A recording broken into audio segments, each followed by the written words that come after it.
Bismillahirrahmanirrahim.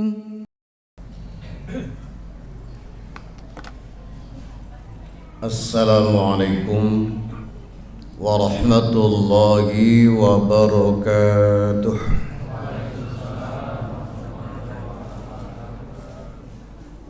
A'udzu billahi minasyaitonir rajim. Bismillahirrahmanirrahim. Alhamdulillahi rabbil alamin. Wal 'aqibatu lil muttaqin.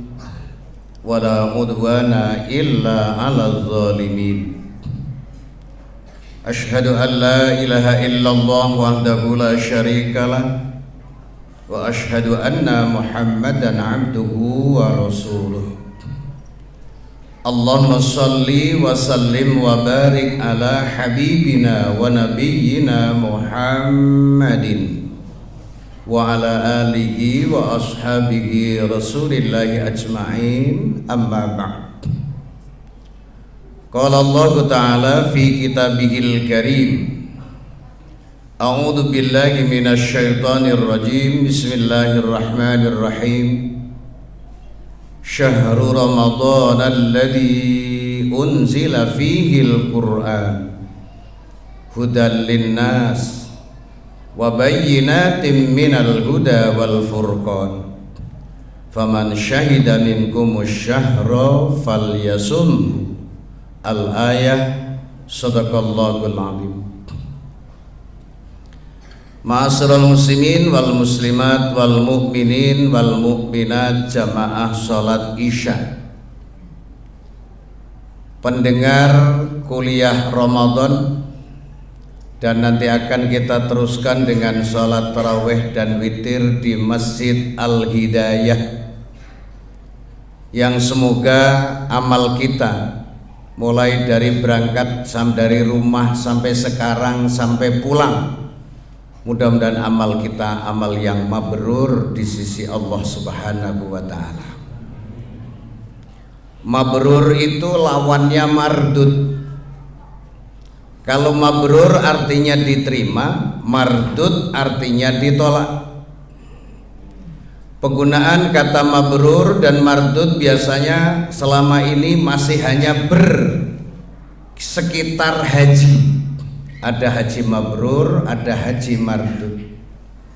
Tapi pada dasarnya sebenarnya syahadat bisa mabrur, bisa mardud. Salat bisa mabrur, bisa mardud. Siyamu Ramadan bisa mabrur, bisa mardud. Zakat yang tadi diumumkan bisa mabrur, bisa mardud. Begitu juga dengan haji bisa mabrur, bisa mardud. Bahkan sholat kita, sholat tarawih malam hari ini bisa mabrur, bisa mardud.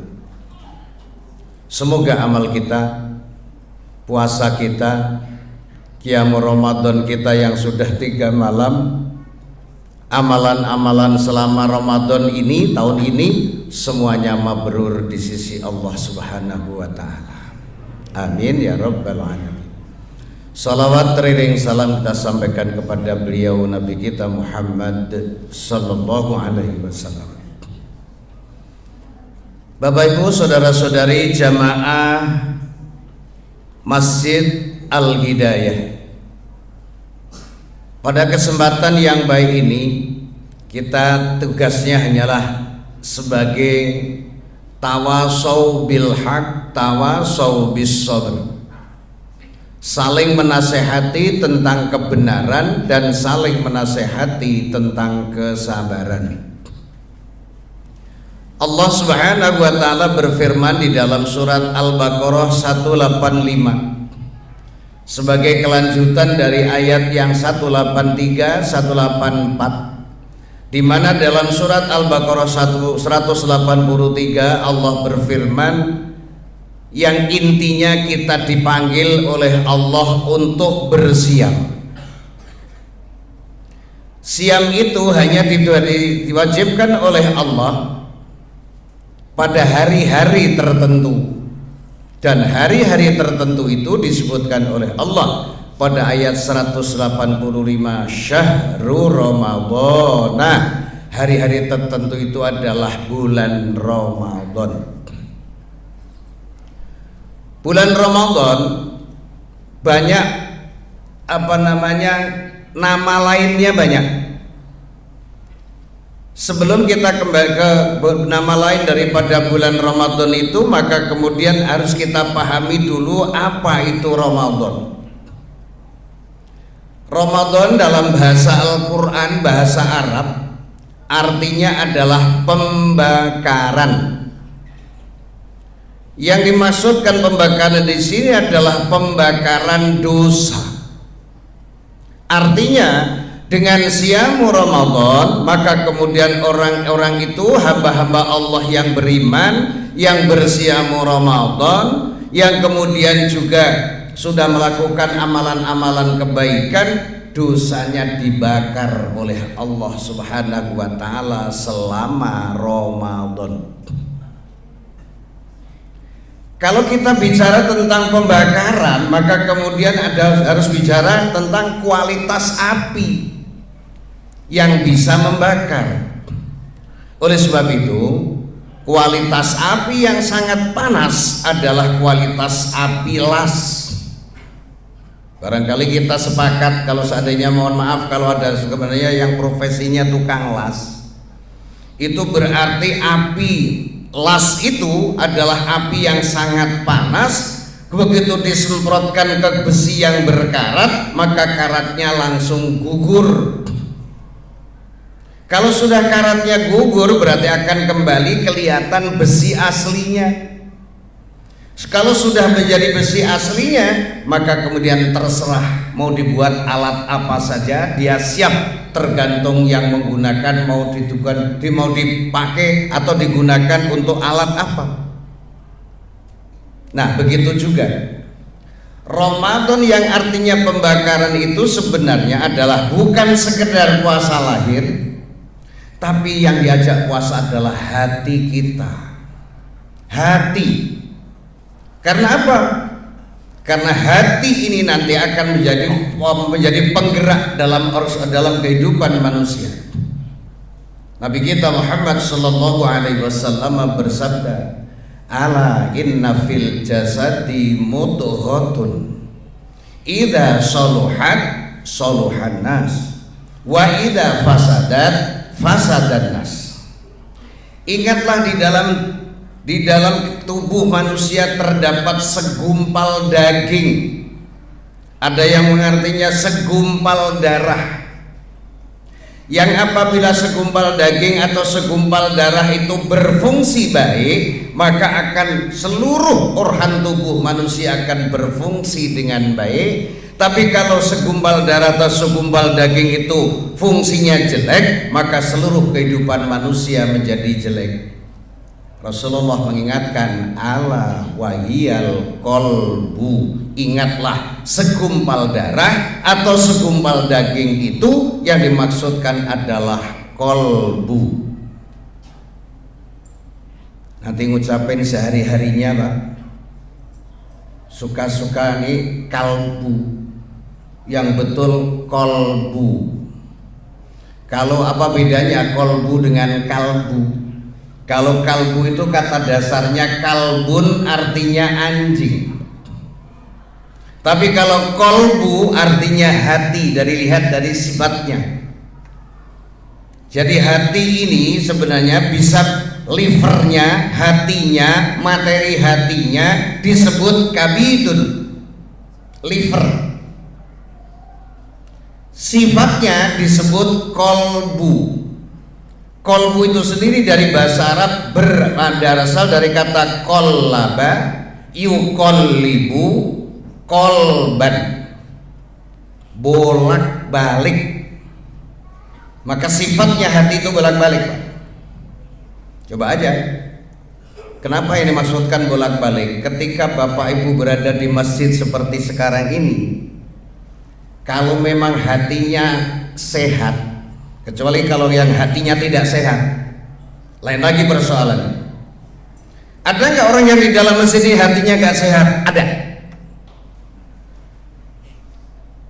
Jadi bukan niatnya berbuat baik, tapi niatnya adalah sekedar ikut-ikutan.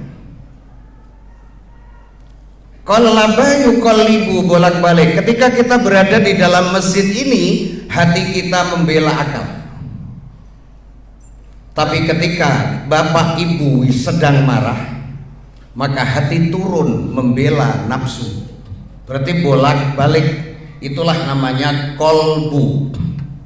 Qallaba yuqallibu qalban, bolak-balik. Kenapa hati disebut dengan qallaba yuqallibu qalban? Apa gunanya? Apa manfaatnya? Allah yang maha tahu. Kenapa kita dikasih qalbu? Coba kalau hati itu tidak bolak-balik, orang ketawa terus nggak sembuh, nggak balik nih hatinya. Gimana tuh Pak, Ibu?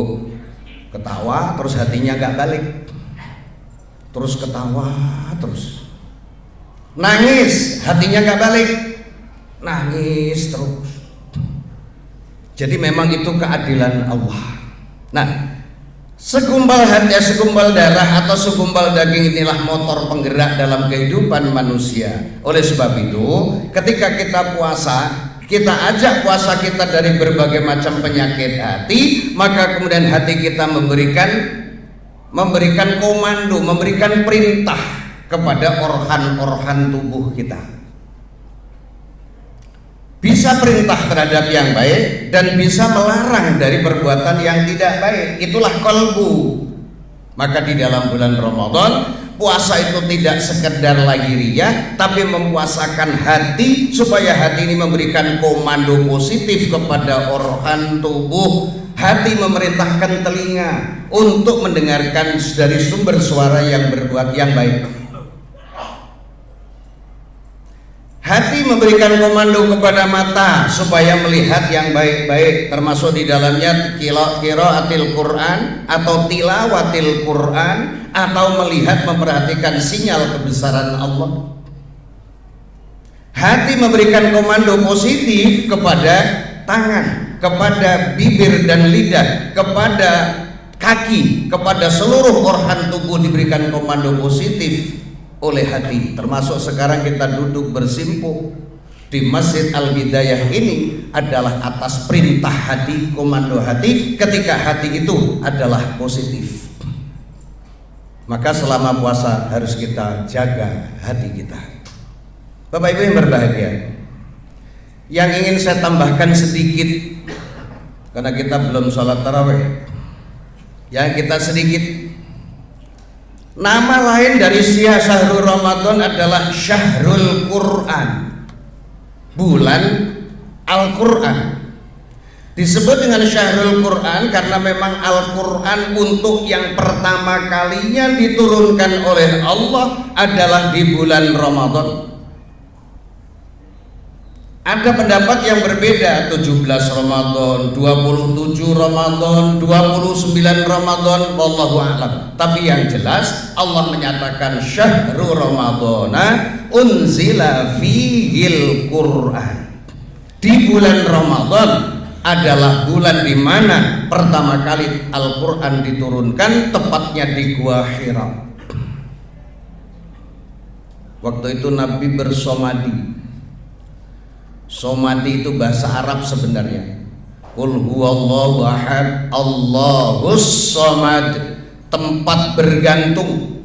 Waktu itu Nabi Muhammad SAW belum jadi Nabi, atas perintah Allah melalui ilham dari Allah Subhanahu wa Ta'ala, tinggalkan rumahnya, tinggalkan harta kekayaannya, tinggalkan kemewahan duniawinya. Karena pada waktu itu Nabi Muhammad sedang menjadi orang kaya, keluarganya keluarga yang sangat bahagia. Diperintahkan oleh Allah untuk menyongsong wahyu di Gua Hira. Akhirnya 6 bulan beliau berkhalwat di Gua Hira. 40 hari terakhir menjelang terima wahyu, Nabi sangat intensif berada di dalam gua itu.